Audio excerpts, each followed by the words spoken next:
Почитувани гледачи на КМ телевизија, почитувани љубители на спортот, веќе влеговме во новата 2021 година. Се надеваме дека ќе биде подобра од претходната корона 2020 година. Еден од првите гости во тайм-аут ќе ни биде еден спортски, односно фудбалски работник кој што има потекло и од Тетово, еден од најпознатите фудбалски работници кај нас, драги Митковски. Митковски, најпрво ти благодарам што прифати да бидеш гостин во тайм-аут, а ние да бидеме гости кај тебе. Благодарам за поканата, поздрав до сите гледачи на КМ телевизија. Благодарам за можноста да продискутираме на спортски теми и да кажам тоа што го знам во мојот дел, втората моја најголема љубов, фудбал. Да. Сега на почетокот ќе започнеме со твоите рани детски училишни години и како се роди таа љубов кон фудбалот. Па, пошто ние потекнуваме од спортска населба, Ѓорче Петров е позната населба во Скопје, особено кога се работи во спортот. И повеќе спортови има, меѓутоа водечки во тој период, значи 80-тите години, беше фудбалот, кајакот, одбојката, беше тука Партизан, така да сите како деца имавме можност за спортување. Јас тргнав во тогашната ФК Југо Кокта на мој 12 години со тренинзи. Тренер ни беше Иво Стојчевски.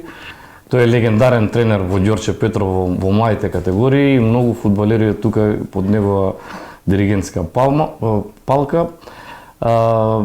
Без разлика што беше строг, е еден од главните кривци што сум го засакал фудбалот. Значи, од 12-та година, сезона и пол во пионерите на Југо Кокта Ѓорче Петров, и толку беше мојата фудбалска кариера, што би се рекло, од една проста причина, ради тоа што физика добив единица и мајка ми рече веќе фудбал нема. Меѓутоа, љубовта кон фудбалот остана. Останавте голем љубител на фудбалот, подоцна се вклучувате и во раководните структури на фудбалскиот клуб Македонија Ѓорче Петров, веќе во тоа време не е веќе Југо Кокта, потоа продолжувате и во Општинскиот фудбалски сојуз и во Фудбалската федерација на Македонија, меѓутоа ќе одиме поред. Кога за прв пат се враќате на фудбалот, овој пат од онаа друга страна во раководните структури? Па, вака видите, тоа е љубовта према Југо Кокта, понатака индустријалец се менуваше името Македонија Сиба, не престана, така да како жител на Ѓорче Петров не сме пропуштале надпревар, без разлика во кој ранг се надпреварувал. Традиционално, секоја сабота или недела кога имаше фудбалски надпревар, си ги посетувавме надпреварите и се до 1999 година, кога мојот најстар син почна со тренинзи. Иако беше премал 6 години, тогаш благодарејќи на тогашниот комесар за безбедност, покојниот Суви, по негова покана се вклучив во структурите, во младенските структури на ФК Македонија Ѓорче Петров и така фактички почна моето влегување во раководните структури на ФК Македонија Ѓорче Петров. Тогаш на најмалите категории беше Зоран Таневски и со него почнавме миц по миц, што се кажува, полека да раснеме во младенските категории. Наредната година, 2000-та, може беше клучна за моето поактивно учество во раководните структури на Македонија Ѓорче Петров, од проста причина што тогашниот спонзор на Македонија Ѓорче Петров, УФА Медија, се реконструираше во Македонија и сакаше да го прекине понатамошното финансирање на неколку клубови во Република Македонија. Така да тоа беше предизвик поради тоа што не сакавме да го ставиме нашиот љубимец во спортскиот дел, да го ставиме на цедило. Така да тогаш со неколку успешни бизнесмени и спортски работници го превземавме раководењето на клубот. Мора да ги спомнам тогаш Миро Степановиќ, тој е таткото на Остоја Степановиќ, Киро Јовановски, тогаш беше како тренер беше Добре Димовски, покојниот Илија Дема Импекс исто така беше, Љупчо Копчаровски, Шкрет исто и ентузијастички влеговме во целата ова приказна. Така да наредната 2001 на собранието го преземавме раководењето на сениорскиот тим и на целата ФК Македонија Ѓорче Петров, а јас станав најмладиот претседател во историјата на ФК Македонија Ѓорче Петров како претседател на собранието на Македонија Ѓорче Петров. И тоа е еден од вака моите поубави години, меѓутоа за жал таа година испаднавме од првата македонска лига. Нестрашно за многу малце, меѓутоа сепак прва лига си е прва лига. Од наредната година после почнавме полека да се реконструираме. Тоа што е во тој дел. Поради тоа која атрактивноста е во прва лига едно, во втора лига е друго, така да тие неколку луѓе кои што беа заангажирани, кои што помагаа во клубот, се тргнаа така да останавме неколку пак ентузијасти. Со помош на неколку фирми ние продолживме да функционираме. Тогаш ни се приклучи Серафин Димовски Цане, легендарниот Цане од Ѓорче, кој што е спортски работник со големо искуство и верувајте, мене ми беше од голема помош да влезам во фудбалските води, во политиката да кажам на фудбалските води. Во оваа прилика користам да го споменам и уште едно име, а тоа е еден од најдобрите генерални секретари што ги имала Македонија Ѓорче Петров, тоа е покојниот Драган Пејчиќ. Тие беа луѓе кои што многу ми помогнаа да ги осознам сите добри и лоши страни на фудбалската политика, во управувањето со тимот, во управувањето со економатот, во управувањето фактички со целиот клуб.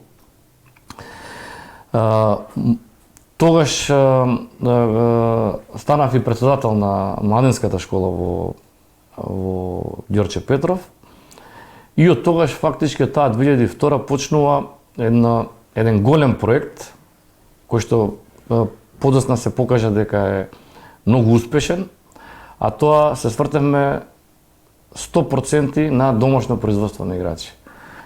Тоа не беше моја идеја, беше идеја на тие луѓе што бевме заедно и тука почна вложувањето во инфраструктура пред се.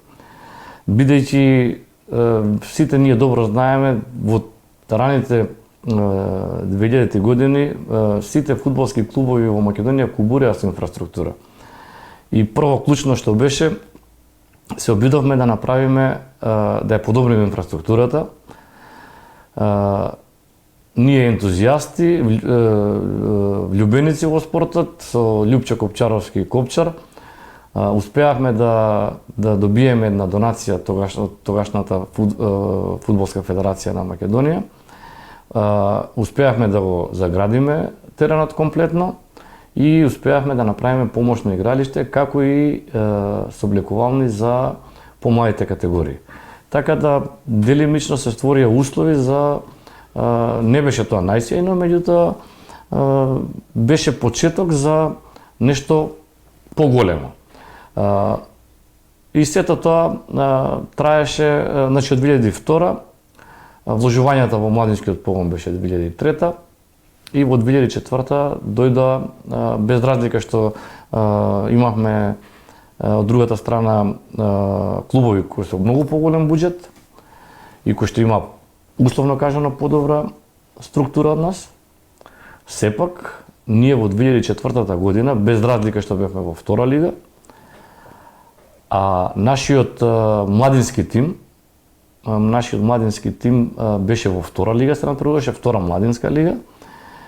На полусезоната заостанувавме 17 бода во таа лига. И тогаш тимот го презема екс-председателот на фудбалската федерација Илчо Георгиевски. И таа година завршивме на прво место во втората фудбалска младинска лига и го освоивме прв пат купот на во младинска категорија во 2004 во финалето со Напредок од Кичево. Тоа беше една генерација играчи кои што веќе ги бев затекнат таму, меѓутоа со правилна селекција во подоснежниот период и под водство на Илчо Георгиевски го освоивме купот толку надмоќно да мислам дека беше до тогаш незабележливо во младинските категории. Ние ги победивме Напредок Кичево во финалето 4-0. Во полуфиналето најголема пречка ни беше победа Прилеп. Ги победи во Ѓорче игравме 2-2, во Прилеп ги победивме 2-1 и беше отворен патот во финалето. Тука мора да една анегдота малце да ви кажам. Ние со тие деца од тој тим живеевме како едно семејство и тогашната пракса беше да имаме карантини. Карантинот беше во хотел Мрамор во Влаја и на состанокот пред надпреварот толку беа самоуверени дека ќе победиме, така да падна една интересна опклада. Се кладевме дека ако победиме, дека ја ќе мора да се офарбам, а ако изгубиме, они да се шишаат сите лустер. Така да, после надпреварот, јас и тоа што го ветив, се офарбав. Во која боја? Во боја металик. Сребрена, имам некои слики, може да ви ги покажам да видите како сум изгледал. Меѓутоа, тоа беше мала работа, меѓутоа како гест е многу добро да се види дека тимот функционира како едно. Тоа беше уште поголем пострак да продолжиме понатака со работата во младинските категории. И таа 2004 према 2005 година веќе малце посериозно влеговме со инвестиции. Тогаш донесов ние први во Македонија направивме во секоја категорија да има по 2 тренера, донесовме психолог, донесовме тренер на голмани и резултатите дојдоа не наредната година да кажеме, ама од 2006 година натака веќе беше се гледаа резултатите тоа што ние вложуваме. Сега да не ви кажам, има многу други ситни детали каде што имаше и други успеси по турнири меѓународни, учествувавме на сите турнири, сигурно го направивме најголемиот турнир во млади категории заклучно со кадети. Дема Куп се викаше, 2002 го државме, беше Гостин Обилич, беше Левски, Вардар, значи сите што во нашето блиско соседство, сите што важеа за во млади категории за водечки, ние успеавме да ги донесеме. И тоа траеше се до 2005 кога ние повторно се вративме во првата лига. И од тогаш всушност почнува успонот на Македонија Ѓорче Петров и на тоа секогаш ќе се сеќавам со гордост ради тоа што тоа е еден од најубавиот дел од мојот живот на спортски план. Поради тоа што успеавме дека не треба секој пат многу пари, дека само треба правилно поставување на работиве, одговорност, честност во работата, резултатите се неизбежни. Во 2005 година, како генерален спонзор на клубот, доаѓа господинот Благој Николовски, собственик на Никоп обезбедување. Имав понуда да останам на тоа место и да станам подпредседател нормално на клубот. Со тоа што амбициите нема да биде да остануваме во лига, него амбициите ќе биде да нападнеме одма првото место. Искрено познавајќи ги фудбалските прилики, господинот Благој Николовски сепак е доктор.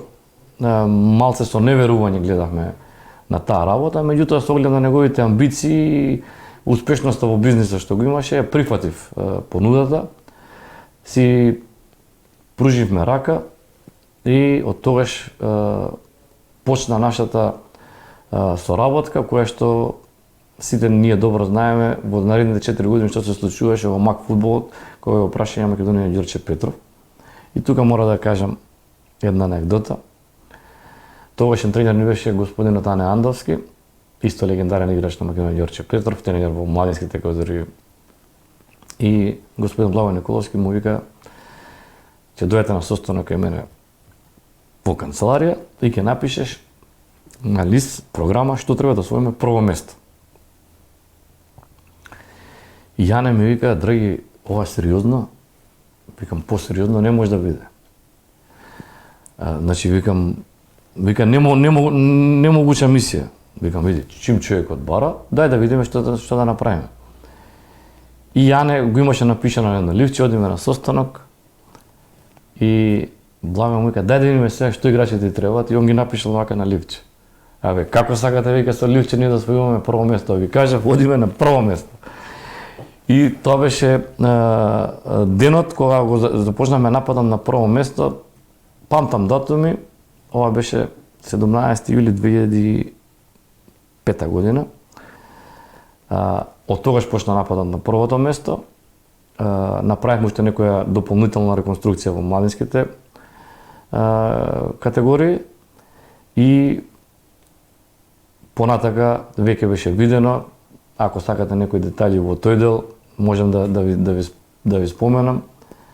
Првата година 2005-2006, без разлика колку да делуваше смешно и неизводливо и шашаво од ова времеска, мораме да признаеме дека работнички беше под водство на Трифун Костовски беше екипиште. Вардар беше тука, Слога, значи многу сериозни екипи, да се надпреваруваш, да не кажуваме сега Брегалница, значи тоа мислам дека лигата почна да паѓа од 2010 година навака. Тоа беше ужасно тешко, со многу вложување, Металург со Минчо, значи многу сериозни екипи. Првиот надпревар кога влеговме во прва лига, сакајќи да покажеме дека ние сме сериозни, ние успеавме во делот, во оној дел кај што е во подготовките. Успеавме да направиме трибина. Не беше колку големата трибина што имаше веќе постоечката трибина, но направивме уште една трибина и ложа, каде што можевме да ги пречекаме гостите од противничките екипи. Направивме трибинче со 200 седишта, кој што и ден денеска си функционира. Направивме редизајн на грбот на ФК Македонија Ѓорче Петров. Направивме химна, која што ја изведе на промоцијата со Брегалница Штип, и изведе покојниот Тоше Проевски. И тоа се едни од најубавите исто моменти, што сепак химната на Македонија Ѓорче Петров испеа Тоше Проевски, тоа беше негова изведба. Првиот надпревар го добивме со напори. Победивме во 86-та минута, Гоце Петревски беше стрелец на голот и еуфоријата завладеа за Ѓорче. Демек, ние готово освојуваме титулата. Наредниот надпревар со работнички беше големо отрезнување. Така не испеглаа добро во Ѓорче, 0-3 беше резултатот. Така да, такво разочарување, тргаш и мислев дека целиот свет се сруши. Меѓутоа, не за Благој Николовски, искусен човек, кој што ги собра сите фудбалери, на ручек во Камник, музика, И за поразот од 3:0 на сите им даде по 100 евра. Чак зема и луѓе кои што беа само гости. Он на сите им даде 100 евра. Само за да се види исплотеноста на екипата и така натака. Тренер исто не беше Периса Груеси, покоен. Така терахме до полусезона со резултати блиску до врвот, меѓутоа тука бевме. Ние со оглед на тоа што децата веќе полека стигаа, меѓутоа во младинскиот погон немавме многу од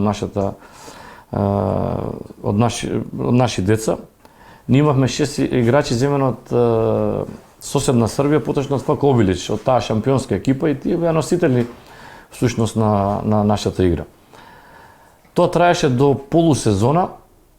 На полусезона отидовме на подготовки во Медулин. После подготовките во Медулин таму успеавме да го, благодарејќи на Боби Бабунски, кој што исто наш играч од Ѓорче Петров, да го донесеме Капелјас, тој е тренерот за тактика во Барселона, малце да одиграме подобро на тактички план. И тука, после подготовките, се разделивме со господинот Перица Груевски како шеф на стручниот штаб, да во наредните 10 дена градничаво баравме кој ќе биде шеф на стручниот штаб. Изборот падна на господинот Радмил Иванчевиќ, бившиот голман на ФК Партизан, на Фенербахче. Подоцна во тренерската кариера му беше помошник на Радомир Антич и на Иво Барса и во Реал. И вториот дел од сезоната ја почнавме онака како што доликува и навистина бевме многу блиску да бидеме единствениот клуб во Европа до тогаш кој што го освои купот и завршиме на второ место. Вардар беше пред нас. Тука тоа што цел живот го чекав, таа година ми се оствари, еден од најстресните денови во мојот живот. Го освоивме купот на Македонија, во финалите игравме со Тетовска Шкендија. Тоа беше од оваа временска дистанца сега веќе 15 години. Оваа година ќе се обидеме, има една иницијатива на новинарот Живко Здравковски да направиме една документарна емисија. Јас за гледачите на КМ телевизија ќе кажам неколку работи кои што ретко кој ги знае во јавноста, во фудбалската јавност. Бидејќи тој беше легендарен надпревар од повеќе аспекти, од спортски аспект нормално, меѓутоа 15 дена пред финалето цела македонска јавност знаеше кој ќе победи, тоа дека ќе победи ФК Шкендија. И интересно беше што во таа приказна не сакав да верувам ја, нити Цане, кој што не беше спортски директор. Ние се продолжувавме нашата агенда за подготовка за надпреварот. И работев на обединување на навијачките групи да направиме еден фудбалски спектакл. Тогаш уште беше стариот градски стадион. Дојда лозари, дојда навијачите на работнички, дојда дел од комитите, дојда нашите лавови. И ова се случува на самиот надпревар. Ја ги поканувам прв пат во историјата на клубот, нели сакаме да бидеме голем клуб. Ги поканувам сите легенди што биле во нашиот клуб, на ручек на стадион. И идам да ги поздравам таму и еден од нашите фудбалери, Тиле Тренески, ми вика: драги, супер што ти текна, што не повика, меѓутоа многу е неубав муабетот што се случи дека ќе ја продаеме утакмицава. Но викам: чеко, Тиле, нема шанси, идеме дале. И ние денеска ќе победиме. Ја палам кола со Цане, идам кај Иванчевиќ и му викам: шефе, како е атмосфера? Сега ќе малце на српски ќе парафразирам: драги, данас немаме да слава. Ја пошто брзо читам меѓу редови, тоа ми останало од мојата прва љубов книговодството, со луѓе знам како е. Викам, како немаме 11 слава? Па добра е атмосфера, ама немаме 11 слава. Океј. Инстинктот мене ми работи. Нашите навијачи се подготвува во градскиот во паркот во Ѓорче Петров пешки да тргнат. Ја му се јавам на водачот на навијачите Брзи, му викам Вујче се викаме, му викам Вујче, кога тргате? Вика, па има време. Викам, види, во 5:15, пошто пешки ќе тргнете, сега викам 3 сати имате време да стигнете пешки до хотел Карпош.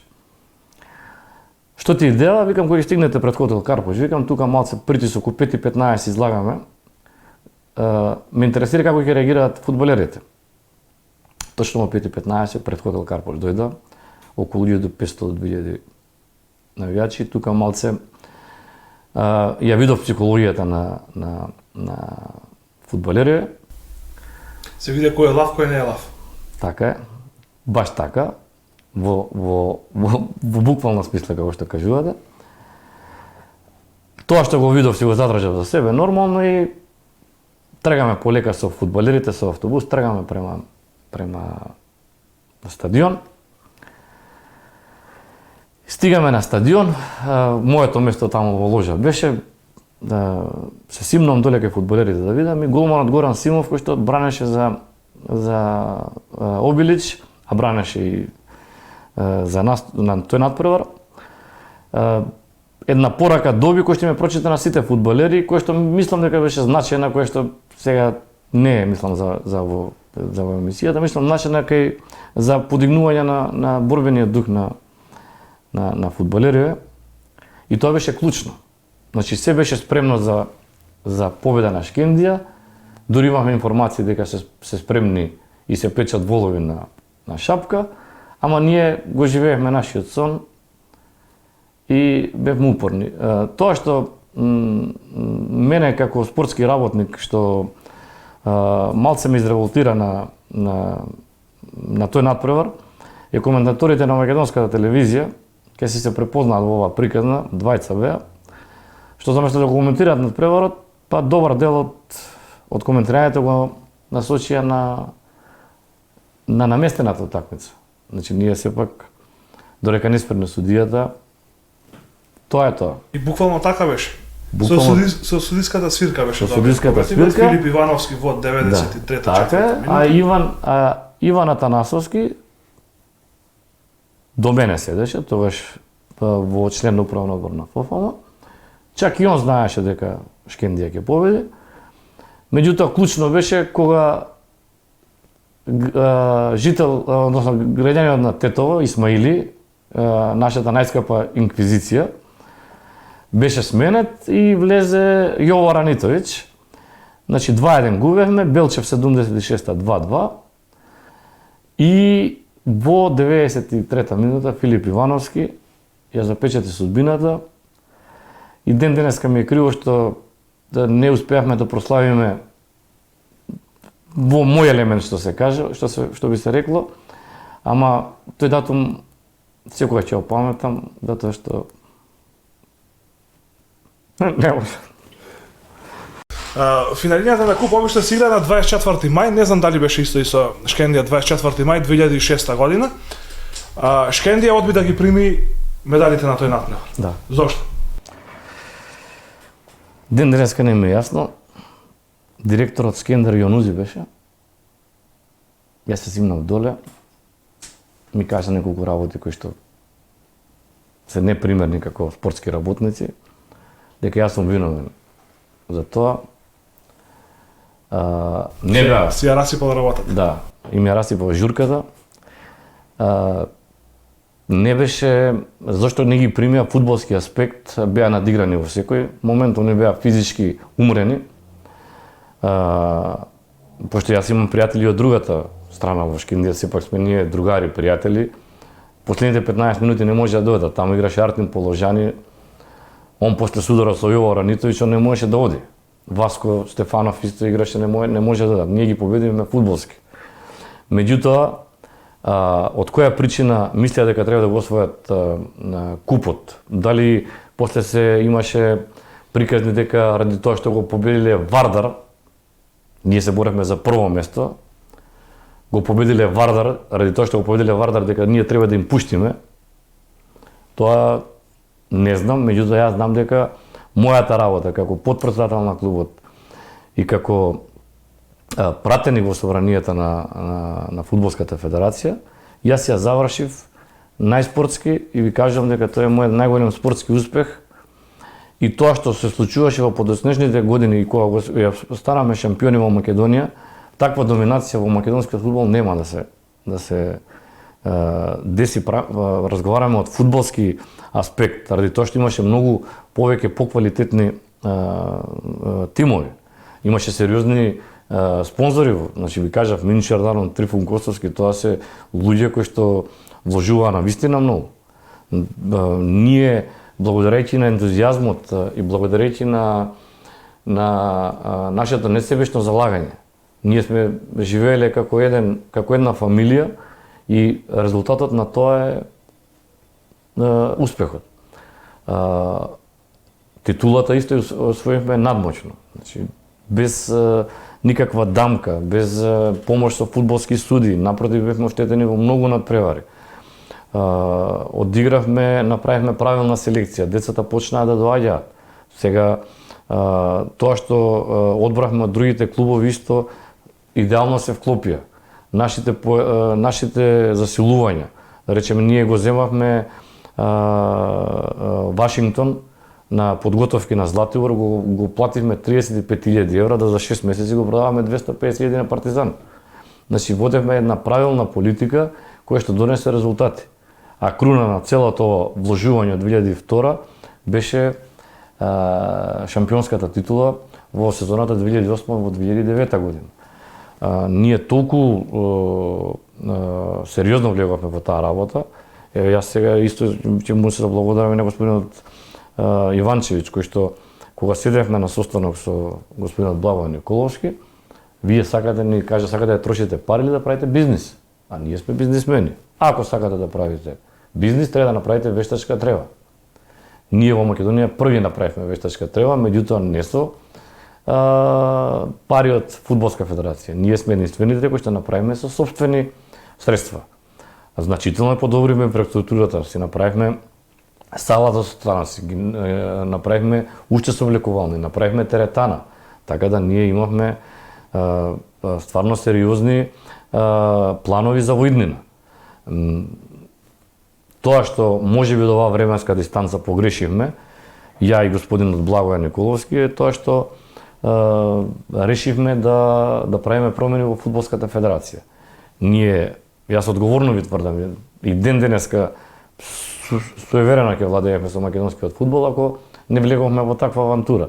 Ради тоа што грото од репрезентативците во македонскиот фудбал потекнува од нашата школа. Например, сегашниот голман Столе Димитриевски ние го земавме на 14 години. Така да од оваа временска дистанца можеби си ја признавам грешката, влеговме во некои работи кои што можеби не требаше да влеземе и тоа е тоа. Не ми е жал ниту за парите, ниту за времето што го изгубивме. Стварно прекрасни моменти се во фудбалот, многу убави моменти. Благодарејќи на нашите добри игри, учествувавме 3 пати во Фудбалска Европа. Еднаш Интертот, еднаш Куп на УЕФА, еднаш Куп на шампиони. Се дорека не сакавме да го промениме тогашниот председател на Фудбалската федерација, господинот Харалампие Хаџиристевски. Во една таква работа тргнавме од една проста причина. Никој не сакаше, пошто ние имавме фудбалери за продавање, не сакаше никој да купува фудбалери во наместени лиги. Така имавме перцепција кога ќе отидевме во надвор на подготовки. Кога си во натрен не можеш да го приметиш, ама надвор имаш такви информации дека играш во наместена лига. Само за споредба, Даниел Мојсов, репрезентативец шстоперот во Војводина, отиде за, мислам дека не ме фаќате за збор, за 80.000 евра, А од Војводина понатаку го продадоа за 10 пати поголема сума. И ние се обидовме да направиме тука промена, тргнавме во една условно кажано неравноправна борба, го кандидиравме господинот Благој Николовски за председател на Фудбалската федерација, како против кандидат на Хаџи Ристевски, 17 ноември 2009. Да, 17 ноември 2009 ја бев делегат на тоа собрание. Без разлика што одработевме на теренот, на самото собрание, тоа што ви го кажувам, дека психологијата на луѓето се виде на самото собрание дека не можеме да го добиеме тоа, дека тоа е само наша желба. Така да во договор пак со Благој Николовски, тие делегати што требаше да гласат десетина, беа што останаа сепак до крај, се обидовме да го растуриме собранието во мојот дел, во финансискиот дел, затоа што имаше многу пропусти. И на крај се излеговме така да Харалампи Хаџи Ристевски остана председател на Фудбалската федерација. А ние се решивме на очајнички чекор да направиме од правен аспект да направиме бојкот на лигата. Без разлика што имаше повеќе незадоволни екипи од начинот на водењето на функционирањето на Фудбалската федерација, 4 екипи се договоривме да напуштиме лигата. Слога и Магнат, Македонија Ѓорче Петров, Вардар и Пелистар. Ова фудбалската јавност ретко кој го знае. Тука имаше нормално пазарење. Пазарењето не е за фудбалската јавност, меѓутоа тоа што на крај останува како горчина, типично за нашето подневие овдека, кога тргнавме во целата оваа борба, доволно беше 4 екипи да не играат, нема доволно надпревари, паѓа се во вода.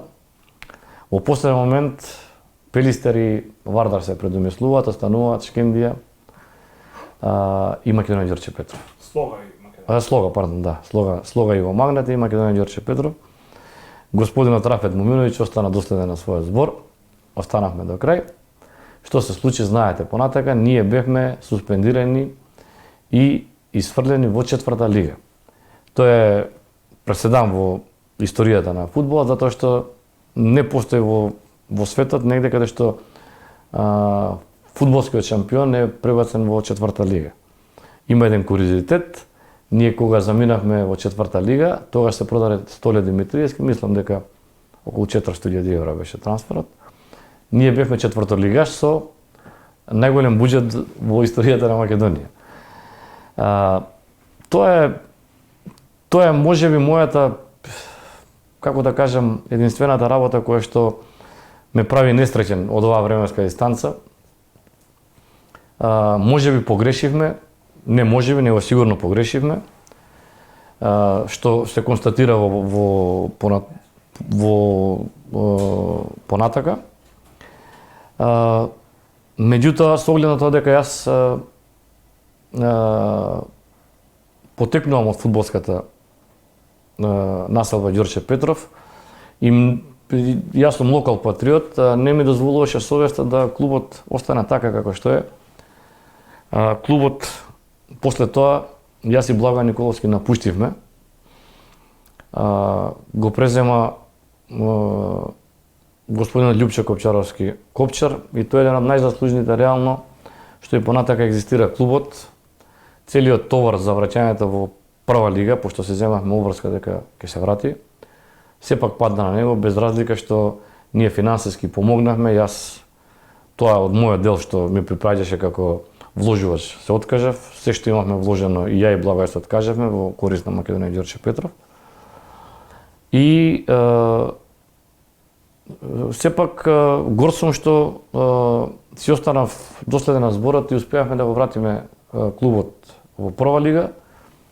И понатака, еве сега знаете, гледате второ, трето место е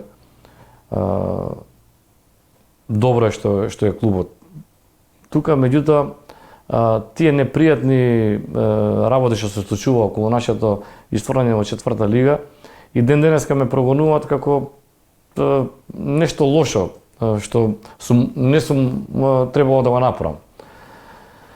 Меѓутоа, животот си тече понатака. Од мојата најголема љубов толку бев разочаран да престанав да одам на фудбалските надпревари. Ја 2009 година многу малце фудбалски надпревари сум бил во држава, можеби на 10-тина.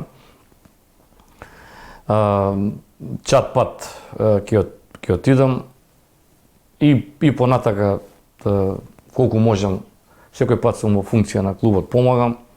Кога ќе отидам ќе купам 10-20 карти како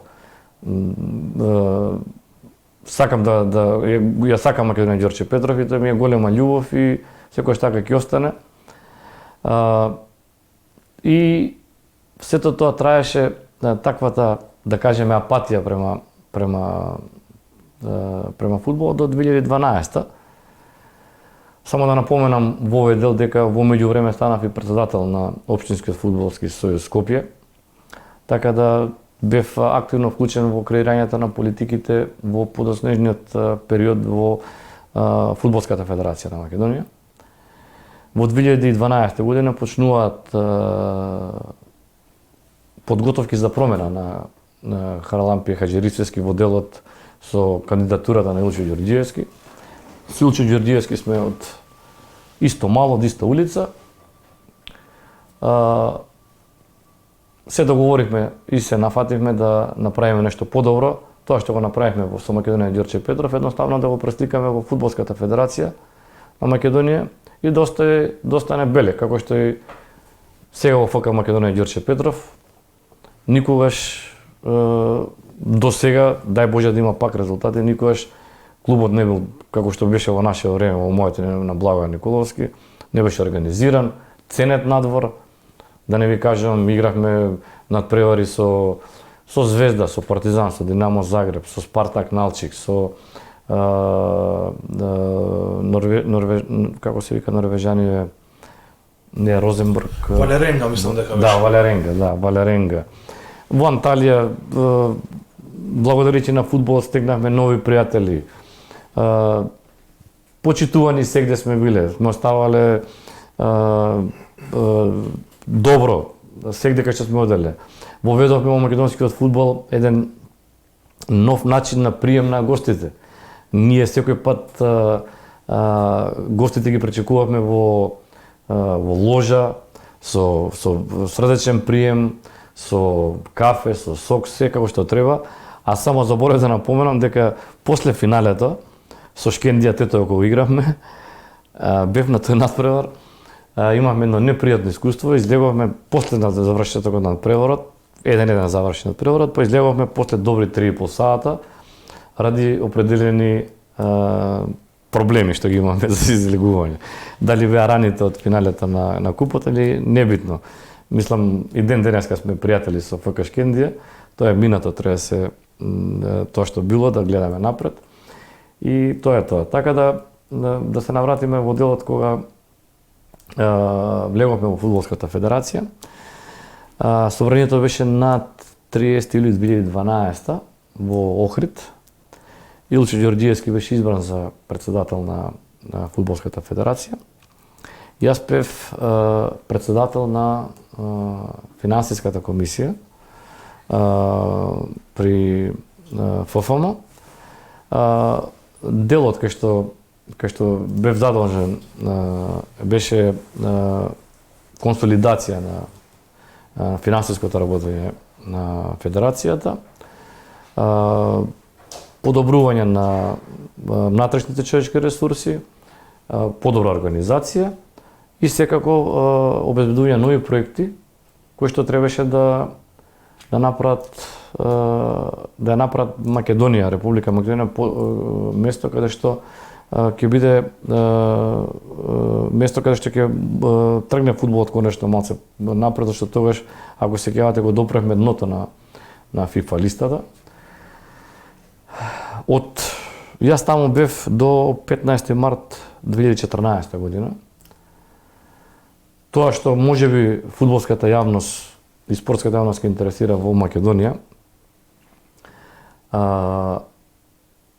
во делот на финансиите, при преземањето во, значи од 1 август, да кажем, условно кажем, на 2012, има разноразни приказни. Јас ќе ви ја кажам, тоа има докази, документирано, дека некој вика дека останати се пари, дека толку пари почнало, точно е. На сметката имаше 42 милиони денари, меѓутоа долгот беше скоро милион евра. Значи, стартувавме со минус од околу 500.000 евра, околу 36 милиона беше разликата. И тоа што успеавме во првиот момент да обезбедиме,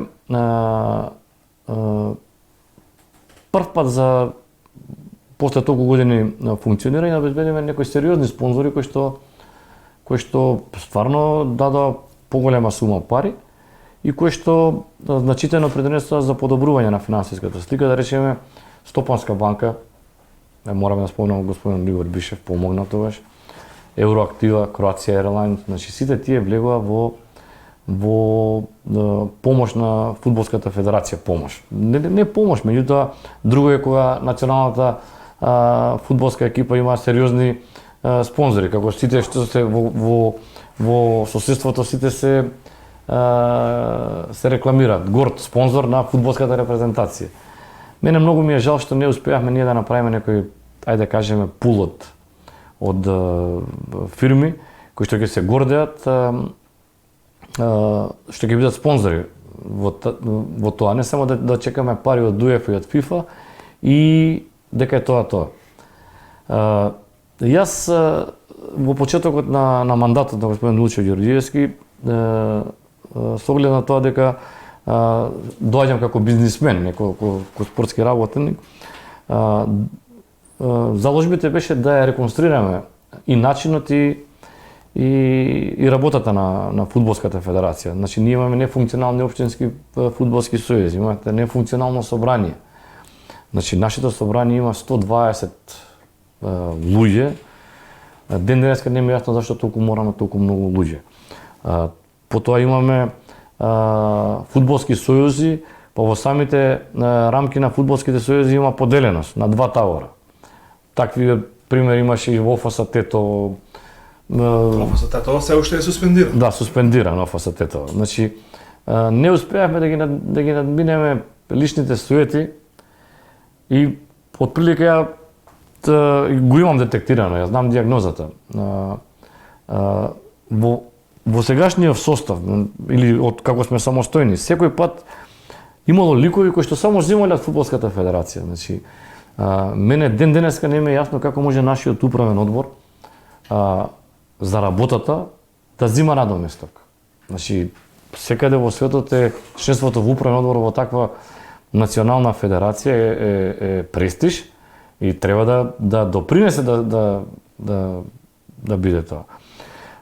И имаме таква една дисхармонија во координирањето, така да без разлика што бев задолжен за финансиите, ја за релативно кратко време ги стабилизиравме.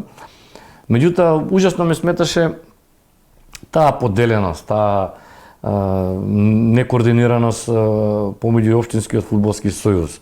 Нема лига, има лига, има општински фудбалски сојуз, има македонски брод, не знам дали има, треба минимум таму да има општинска лига.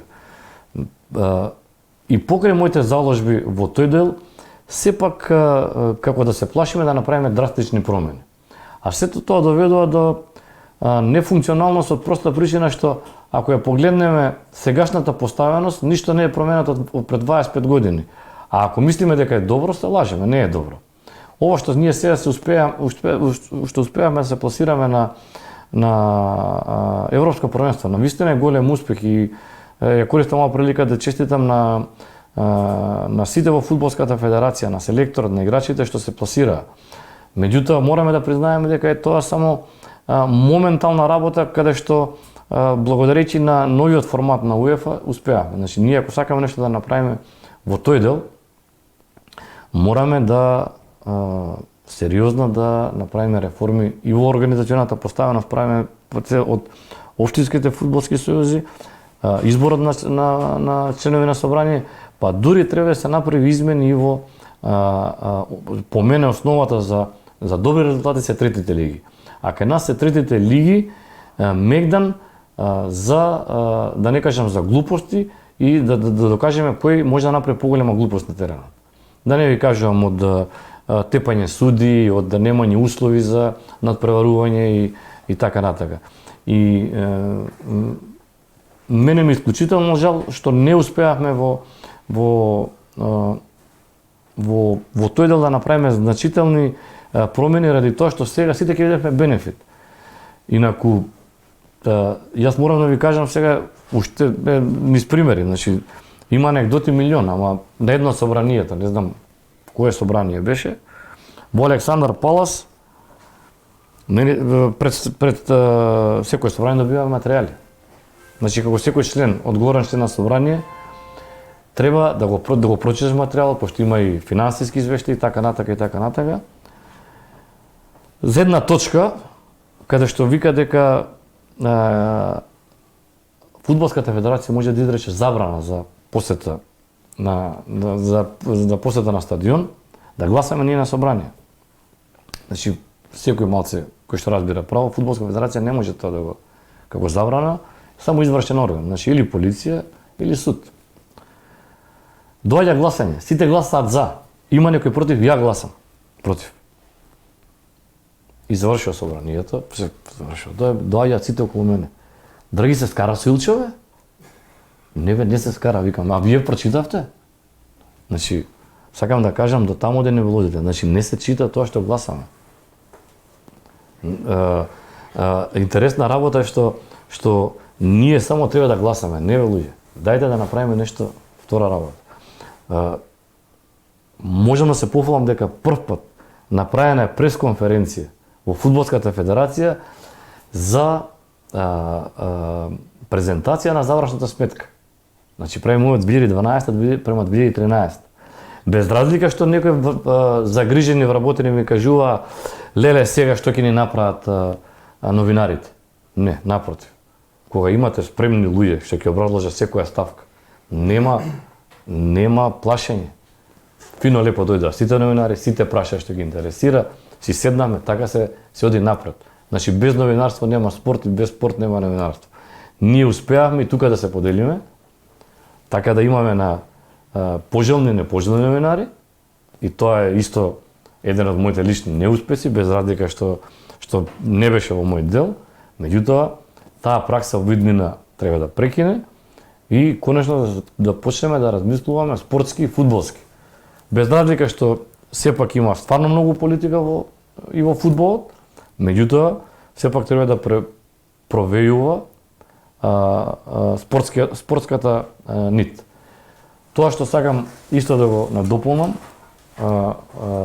навистина е жално што со тие средства што доаѓаат од Фудбалската федерација, од УЕФА и ФИФА, не успеавме барем малце да ја подобриме инфраструктурата. Значително е подобрена во однос на она што беше во почетокот на 2000-те години, меѓутоа верувајте дека има простор да се направи многу подобро.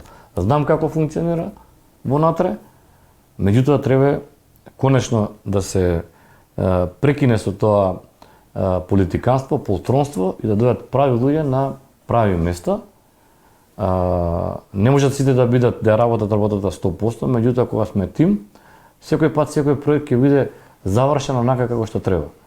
Ние недозволиво е, ќе земам Тетово, во времето на Џове да се направи стадион за толку кратко време, а после тоа ни требаше 35 години да направиме реконструкција и да го дошминкаме тоа. Тоа е, значи... И тоа не е направено. И тоа не е направено. Значи, тоа е неверојатно. Значи, неверојатно. Тоа што, ајде да кажеме како, што мене исто ме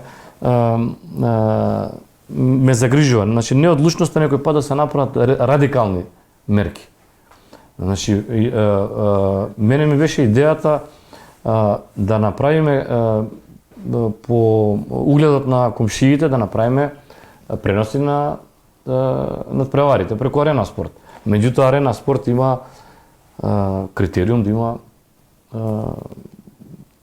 стадиони со осветлување. Значи, не може никој да му убеди дека во Србија, во некоја Ивањица, со 3000 жители или во Лучани има рефлектори, ние не можеме да направиме во Прилеп, во Тетово или во Битола. Значи, тоа треба подхитно да се промени тоа и да се направи.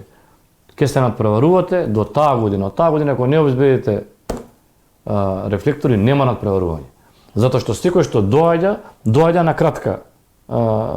кратка стаза. Не, кој ќе вложиш, ќе те боли и ќе мора да останеш. Уште една интересна работа кога додека бе во фудбалската федерација, на пример, ние имавме хаос во евиденцијата и наплатата на жолти и црвени картони. Значи тоа што е фрапантно, тоа никој не го гледаш. И само се книгоствено ќе се изразам, додека некој не ве задолжи, нема што да платите. Ако не добиете решение за казна, нема што да платиш. Ние само со одлука жолт картон 30 евра, црвен картон 100 евра. Ако платиш, платиш. Што успеавме да направиме? Успеавме да направиме секој да се задолжи на картица и да си се води. Сите му убедуваа сега ќе ни клубовите ќе бидат револтирани, како ќе им дадеме рок. И тогаш Добри Иванов, член на управен одбор, вика одлично, ја редовно си плаќам Силекс. И ги објавивме на мейл. Не ми платил Победа Прилеп. Службено му ги земам бодови. Дали знаете дека само за 3 месеци успеавме да наплатиме 70.000 евра и тогаш купивме прв пат за сите клубови машини за корекција на фудбалските терени. Значи многу едноставно. Од нас за вас. Тоа е поентата на фудбалската федерација. Фудбалската федерација треба да биде сервис. А ние се доведевме во ситуација да фудбалска федерација биде се. Не може, претседателот си е претседател, ама некој друг треба да ја сработи работата. Тоа што само треба да ги распредели средствата што стига, треба не да го организира фудбалската федерација, него си има како сегде во свет, дружение на прволигаши и второлигаши да води. И затоа се доведуваме да во секој резултат има сомнеш, затоа што ние не успеавме да го смениме менталниот склоп во тој поглед и затоа застануваме многу во однос на фудбалска Европа. Само да те надополнам тука. Ако говориме веќе за терените, за фудбалските стадиони, проблем е и собственичката структура. Ќе земеме еден пример, фудбалскиот клуб Тетекс. Тој под кирија на стадион. Ако фабриката Тетекс и Стојан Ѓорчевски, тогашниот генерален директор, го има изградено тој стадион, меѓутоа Тетекс е под кирија. Собственик е јавно претпријатие за стопанисување со спортски објекти на Република Македонија. Тој јавно претпријатие го дава стадионот на користење на општина Тетово, општина Тетово наплаќа за тоа. И сега ако некој му рече ти треба да направиш услови тука на овој стадион, ако сакаш да играш во прва лига, автоматски клубот не може зашто тој не е собственик. Ти си под кирија, плаќаш колку што ти е побарано и треба собственикот да ја направи условите. Меѓутоа имаме едно друго прашање. Има многу шпекулации во јавноста, а сте ги воделе финансиите на фудбалската федерација на Македонија. Дали во фудбалската федерација на Македонија пристигнувале пари од ФИФА и УЕФА кои што биле наменети за изградба на стадиони, односно за инфраструктура, а тие средства биле трошени за нешто друго? До шпекулации, кој секој пат има шпекулации, ви реков до 15 март 2014, јас одговорно ви тврдам, стигале пари и од УЕФА и од ФИФА. ФИФА е онај хет-трик. Тогаш стигна, условно кажано, многу малце пари. Меѓутоа, морам да ви кажам дека од тие пари што стигнаа тогаш во мојот мандат, одговорно ви тврдам дека беа наменски потрошени со напомена дека само определен дел кој што требаше наменски да ги потрошиме за набавка на автобус, остана на наменската сметка. Иначе сите други пари во тој дел, тоа беше близко околу $700,000 во тие година и пол, одговорно ви тврдам. Во понатака што се случувало, затоа што тогаш дојдоа вештачките терени, па дојдоа уште некои други работи, навистина не можам да ви кажам, тоа се шпекулации, знаете добро има некоја истрага сега, тоа најверојатно надлежните институции ќе го потврдат. Што се однесува до сопственоста, сето тоа се многу лесно се регулира. Само треба да се има иницијатива. Ова ви го кажам од една проста причина, пошто јас сум и потпредседател во Сојузот на стопански комори на Република Македонија. Секој пат најлесно да се откажеме од некоја работа. Јавното предпријатие за стопанисување е нефункционално ради тоа што е блокирано подолг временски период. Сите овие фудбалски терени, спортски сали се дадени на стопанисување на одредени физички лица. Никој не се обиде во овие 20 години, имаше обид да дојдат на општините, па општините да ги дадат, меѓутоа нити си има политичка волја, нити си има иницијатива. Верувајте дека тоа може да се реши за 6 месеци. Значи, доволме Фудбалската федерација како најака национална федерација, заедно со Олимпискиот комитет и со Агенцијата за млади спорт. Ја ви гарантирам дека имотно-правните односи може да се решат од 6 до 12 месеци. И тоа ќе биде на задоволство на сите, затоа што е друго да отидете надпревар во лето кога е топло во 17 часот, кога е најтопло, а друго ќе отидете во 20 часот, па ќе земете фамилија, ќе си отидете ќе гледате на раат фудбал. Многу е битен тој момент, го запоставуваат луѓето, ама верувајте дека најбитен сегмент. Секој сака да има подобри услови. Многу е лесно, само треба да се има иницијатива и кај нас е незаобиколно фактор човек. Мораме да имаме поише луѓе кои што сака да одвојат време за општествено одговорна работа. Само тоа е. Општините, градоначалниците да се погодени и верувајте, се прави. Да не ви кажам како е по Хрватска, по Србија, значи соработката е навистина на високо ниво и многу е лесно кога имате секој пат буџет, кога знаете да направите проект кој што треба да се достави во УЕФА, а УЕФА секој пат е расположена за фудбалски проект. Секогаш. Значи не може да седиме само и да чекаме тие пари што ќе ни дадат. Значи мора да се работи на таа тема. Веројатно проблем е и одржувањето. Македонската репрезентација одигра чинам 2 надпревари во Струмица против Албанија квалификацијски и против Лихтенштеин. Тогаш беа направени трибините позади гол. Теренот беше во одлична состојба. Меѓутоа еве сега надпреварот од предпоследно коло Беласица кога играше дома, стадионот беше во катастрофална состојба. Значи таму се вложени пари на ФИФА и на УЕФА, е направено стварно нешто добро и тоа навистина беше грандиозно, вечерен надпревар, публика колку што имаше на стадион, толку и остана надвор. Немаше доволно место за сите. За само после 2 години, сега истиот тој стадион, тоа прекрасно здание, да го видиме во една катастрофална состојба. Можам да кажам дека немаше воопшто зелен дел на теренот. Се беше сиво и жолто и сушено и запуштено. И тоа е веројатно еден од големите проблеми. Кажавте дека се набавени машини за одржавање и се, меѓутоа веројатно некој не се завршил работата како што треба. Вака се да ви кажам, ја делимично се сложам со вас, меѓутоа секој пат има ама и овде кај интересен тој дел се навративме Струмица. Не знам кога последен пат сте били во Струмица. Тоа стварно што е направено стварно вреди, ајде да кажеме за сите пари што е направено.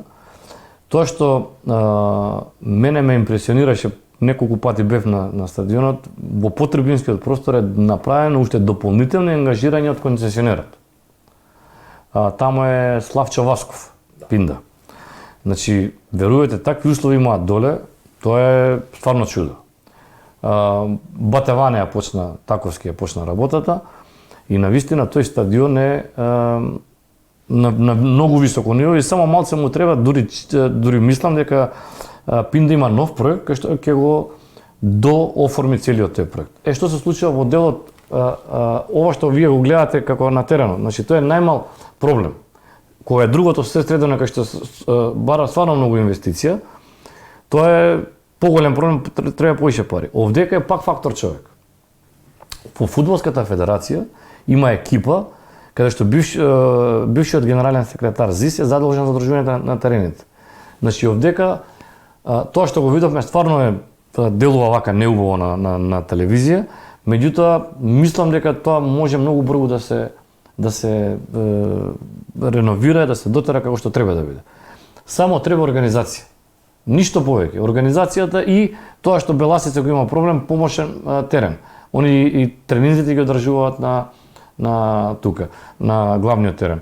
За 200-300 метри позади Пандев има неколку терени, има простори Беласица да го направи тоа, така да мислам дека тоа не е некој проблем, ама е значителна ставка за одржување. И треба сериозно да го, затоа во Ѓорче 2 пати го имаме реновирано теренот и знам колку сето тоа кошта. Ако го одржуваш редовно, нема да имаш проблем. Овдека е најголемата зафрканција што нема континуитет во одржувањето. И не се оди на едукација. Значи тие што ги имаат локални одржувачи мора да се оди на едукација. Требата е наука. Значи стварно е наука. Јас само се сеќавам кога ставаме нови бусени, тоа ангажиравме луѓе од соседна Србија, од Пирот, ние како стручњаци. Значи, за да се направи добра подлога, треба 5-6 месеци сигурно. И после само треба да се одржува. Кај нас ставката одржување е занемарувачка и тука го имаме главниот проблем. Да. Меѓутоа, лоша е сликата како обичен гледач кога ќе види пренос на македонска телевизија, сега нели имаме и на Арена Спорт има пренос од Македонска лига, навистина е лоша сликата кога ќе се види и кога ќе се спореди со тоа што беше со тој терен. Некаде сме пред крај на емисијата. Што работи на фудбалски план денес Драги Митковски? Па денеска во Република Македонија сум актуелен подпредседател на ОФС Скопје. Член сум на собранието на Фудбалската федерација на Македонија. Верувате, малце повеќе сум посветен на мојата работа, а тоа е книговодството. И тука ми е приоритет, сепак од тоа функционира. Иначе тука сум секој пат близко до спортот, сакам да помогам. Овдека секој што дошол кај нас бил помогнат, не мора да биде само од фудбалот.